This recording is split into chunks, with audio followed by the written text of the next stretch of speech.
মাছের ব্যাপারটা আমাদের বাড়িতে মানে যত রকম মনে কর পশু পাখি প্রাণী যে যারা থাকে আমাদের বাড়িতে সবাই যে যা খায় না তাও এখানে এসে সবকিছুই সবাই খাওয়া ধরে।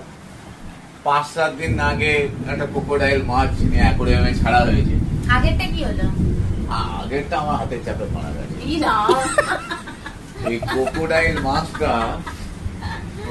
মাছটা নিয়ে এবার জলে দিয়েছি। আমি দেখলাম বাইরে আর রাখবো না, অ্যাকোয়ারিয়ামে ছেড়েছি। অ্যাকোয়ারিয়ামে শ্যাওলা ফাওলা যা আছে পরিষ্কার ওদের খায়ও না। আজকে দেখছি মাছগুলোর খাবার দিয়েছি, ওরা খাচ্ছে। এই ক্রোকোডাইল দেখছি কি উঠছে, সুসুর করে উপরে উঠছে। উঠে আবার দেখছি, আমি আবার ফলো করছি। না ওরা তো খাবার খাচ্ছে না। ও মা দেখি হ্যাঁ উঠছে আর নামছে, খাচ্ছে, কমছে আমার খাবার। তখন আমি বললাম ও বাহ, এখানে মানে গেলো।